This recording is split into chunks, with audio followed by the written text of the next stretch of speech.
Cast Down by Sadness by Leonora Carrington. Cast down by sadness, I walked far into the mountains, where the cypresses grew so pointed one would have taken them for arms, where the brambles had thorns as big as claws. I came to a garden overrun by climbing plants and weeds with strange blooms. Through a large gate, I saw a little old woman tending her untidy plants. She was dressed in mauve lace and a large hat from another age. The hat, decorated with peacock feathers, sat askew, and her hair escaped on all sides. I stopped my melancholy walk and asked the little old woman to give me a glass of water, as I was thirsty. "You may drink," she said coquettishly, putting a flower behind her large ear. "Come into my garden." With extraordinary agility, she leapt towards me and took me by the hand. The garden was full of old sculptures of animals, all more or less dilapidated. Plants of every kind mingled in profusion, growing with tropical splendor. The little old woman jumped right and left, picking flowers, which in the end she put around my neck. "There you are. Now you're dressed," she said to me, looking at me with her head to the side. "We don't like people coming in here without being dressed. Personally, I take a great deal of care with my toilette. One could even say I was something of a coquette." She hid her face behind a little dirty hand, looking at me through her fingers. "Not bad, what?" she murmured. "My coquettishness is quite innocent, and no one can say different." At these words, she lifted her long skirt an inch or two, and I saw her tiny feet in little deerskin boots. "I've been told that I have very beautiful feet, but I beg you not to tell anybody that I let you see." "Madam," I said, "innumerable troubles have befallen me, and I am very grateful to you, as you have shown me the most beautiful feet I have ever seen." "You have little feet like knife blades." She flew into my arms and kissed me several times. Then she said with great dignity, "I can see that you are a person of exceptional intelligence. I would like to invite you to stay with me. You will not regret it." That's how I came to know Arabelle Pegasi. I shall never forget her black eyes or her feet. She led me to a small lake in the garden and invited me to drink. The lake was surrounded by weeping willows that trailed into the clear water. Annabel looked at her reflection in the water. "I have wept so much here," she said. "I find that my beauty is very touching. For entire nights I have trailed my luxuriant hair in the water and washed my body, telling it, 'You rival the moon. Your flesh is more brilliant than its light.' I said all this to give it pleasure, for my body's so jealous of the moon. One evening I'll invite you to meet it." Trembling, I looked deeply into the water. I saw a group of peacocks passing on the other side of the lake. I heard their raucous cries. "I always wear peacock blue underwear," continued Arabelle. "Silk, of course, with eyes embroidered all over. The eyes are there for looking. Guess at what?" I shook my head. "I can't guess," I said. She covered her face with her hand once more, blushing like a young girl. "But my body," she said. "They see it morning to night. Aren't they the lucky ones?" I was so disturbed by this question I couldn't reply. Arabelle didn't notice and went on. "I wear a lot of petticoats of all shades of blue and green, and if you saw my knickers, every pair more beautiful than the last. I speak to you as an artist, you understand. Simply as an artist. I have a dress made entirely of the heads of cats. It's very beautiful, if you were to see it. At one time, that was just the height of fashion." The evening shadows, long and blue, became thicker around us. Arabelle's face was in a haze like some landscapes on a summer day. Somewhere from the other side of the lake a bell rang. "Dinner," said Arabelle, taking me suddenly by the arm. "And I'm not dressed. Let's hurry. Dominique is going to scold me again." She dragged me along, talking all the time. "He's so sweet, Dominique, but so nervous. One has to be careful with such sensitive creatures. He's been praying all afternoon, and now he's hungry. And here we are late. The good Lord help us." We went along paths overgrown with grass and moss.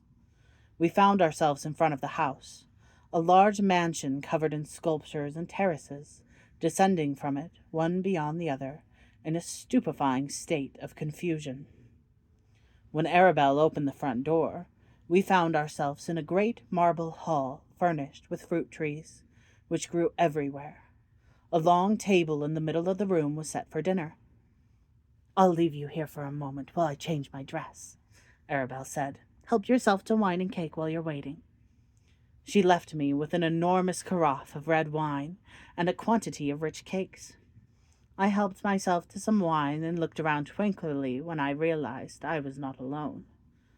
A young man was standing beside me, looking at me with hostile eyes.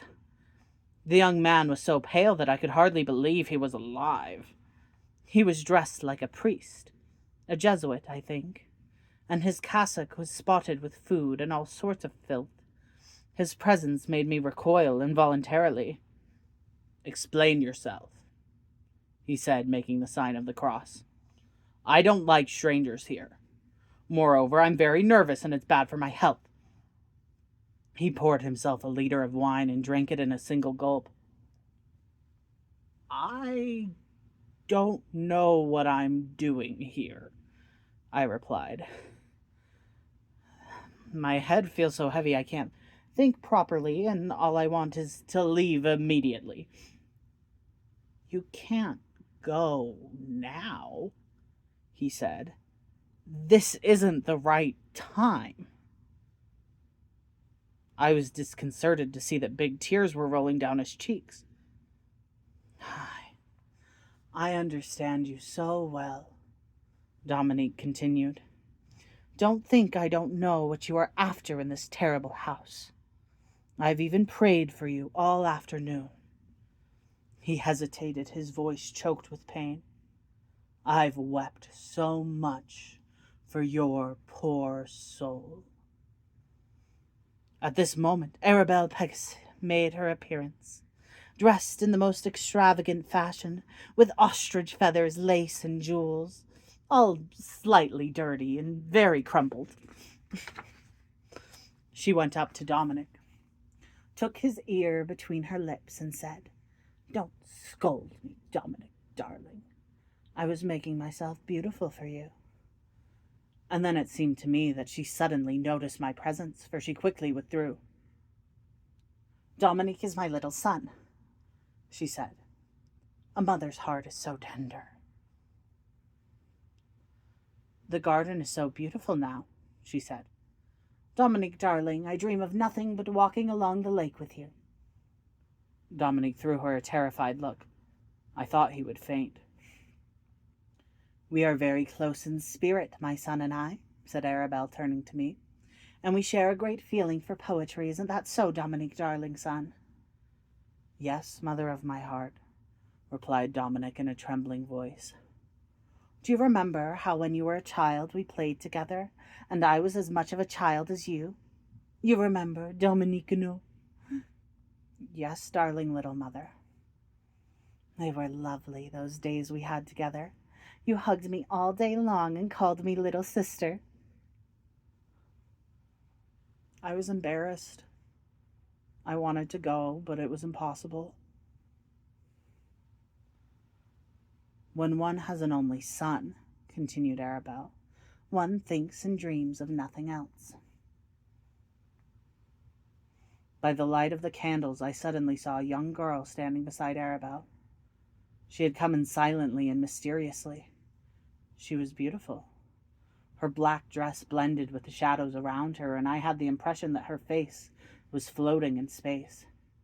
When Dominique saw this girl, he was taken with such a fit of trembling, one might have thought his bones would fall apart. Suddenly, Arabelle seemed very old. The girl looked at mother and son with a fixed expression. They got up, and I followed without knowing why. Finally, the girl walked towards the door. We went out into the garden and arrived at the lake, still in silence.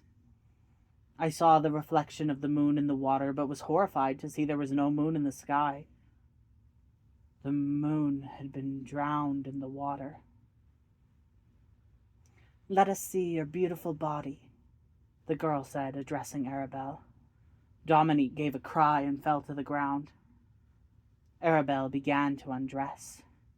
Quickly, there was a heap of dirty clothes beside her, but she kept on taking off more with a sort of rage. At last, she was completely undressed, and her body was nothing but a skeleton. The girl, arms crossed on her chest, waited. "Dominique," she said, "are you alive?" "He's alive," cried the mother. I had the feeling I was at a spectacle that had already been played out 100 times. "I am dead," Dominique said. "Leave me in peace." "Is he dead, or is he alive?" asked the girl in a sonorous voice. "Alive!" cried the mother. "And yet he's been buried a long time," replied the girl. "Come, let me kill you," the old woman shrieked. "Come, let me kill you for the 120th time." The two women threw themselves upon each other and fought savagely. They went into the water, administering ferocious blows to each other. "The moon is immortal," the girl shouted, with her hands toward the old woman's throat. "You've killed the moon, but she doesn't rot like your son." I saw the old woman growing weaker, and she soon disappeared into the water, followed by the girl. With a sigh, Dominique crumbled into a heap of dust. I was alone in a night without light.